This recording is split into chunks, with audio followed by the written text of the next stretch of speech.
what's up? It's Side Dish with Homorazzi.com. We've got Donovan here. Hi, Donovan. Hello. Steven's back. Hey.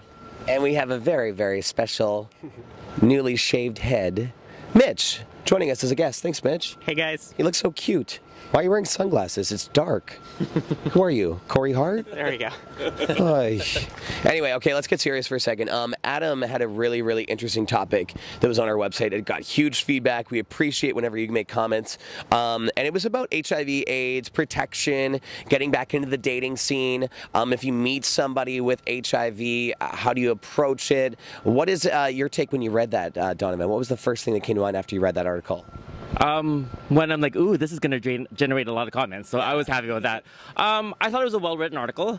I thought it's a problem that a lot of single people probably do face, like when you meet someone and you don't know about their sexual history, but when actually someone does tell you their sexual history, then you have to come up with what you're going to do with it, whether you're going to pursue the relationship or, you know, not pursue it based on that reason alone. Yeah. So I thought it was well done. Anybody here take the standpoint, and feel free, like, I mean, we're going to get judged no matter what, but we can also give our opinions. Anybody here ever afraid, like if someone were to say, I'm HIV positive, would you be reluctant in some way to possibly not date them? Steven? Thanks for putting me on the spot. Yeah, yeah, I didn't want the question for me. Honestly, it's something that I think has evolved for me. I mean, it's something that you think about because whether we like it or not, it is associated with who we are as gay men. Yeah. We're a big risk group for HIV. So, yeah, so it's something that I think has evolved over time. I think, personally, I think it would depend on the person. Yeah. Because just for so many reasons. I mean, yes, you worry about your own health at the same time, but you can, you know, protect to a certain point. But I think, yeah, if I found the right person and it was just amazing, then I don't think it would be a problem. Yeah. But that being said, I think if you're gonna, you know, going into something, if you find that out on the first day, you know, you worry about health issues, like it's say another terminal illness, you were with someone and land the plane, honey, land the plane. Land the plane. All right. Yes or no?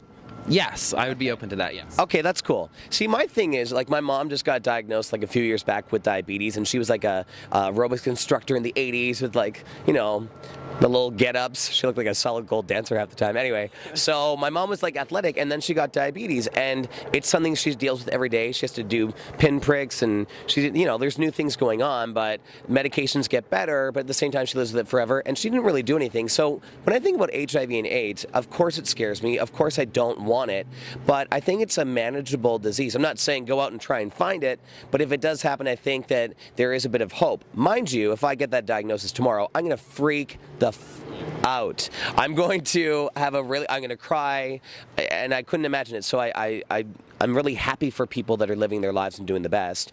Mitch is kind of newly single. Are you scared of, you know, the disease itself? Has that been a part of your dating scene? Well, it was good for me to read the article because I am newly single, and it is always something that I kind of just assume that, you know, people that I run into or people that I'm going to meet are negative. So yeah, it kind of opened my eyes a little bit and made me think a little bit more about it. And, you know, I think that if it was the right person, I would be open to it. Yeah. But, you know, I would probably, I don't know, it's a bit of a touchy issue, but... What if he told you on the first date as opposed to the 10th date? Would that make a difference? And if he did tell you the 10th date, would you get mad that he didn't tell you the 9 previous dates? Oh. Yes, absolutely. Yeah. That's one of the things is, you know, I would fully expect for somebody to tell me right off the bat. That would definitely... But I don't know if that's realistic, though. I don't think so either, because I think that once you become to the point where you're intimate and then that risk level does present itself, then I think that's the appropriate time to say. But if it's your first date and you're not necessarily going to be sleeping together on the first date, whether or not you are... Well, wouldn't you want to know if it was going to go somewhere eventually? Well, no, not right away, because it's not about that right away. I mean, you're about meeting the person. It's sort of like... Oh...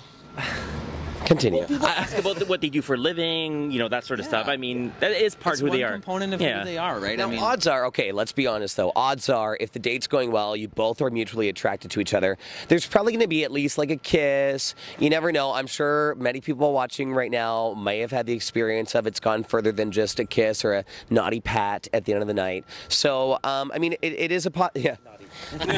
Thank you. So, I mean, I don't know. Like, I think on the first date, then yeah, that should be disclosed. But maybe, I don't know if it's realistic. I just don't think it's realistic. Although I think it's... Sorry, there's cars and homeless people. Oh, it's the city of Vancouver car. Anyway, let's just say this. Read the article. Read the article. It's very... Patrick, read the article. It's very important. It's very important. If you're newly single, or maybe you're going to be single, or whatever the case is, it's just good information. So thanks to Adam.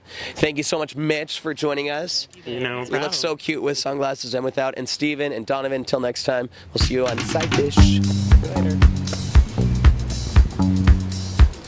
I can't believe I said Very tough.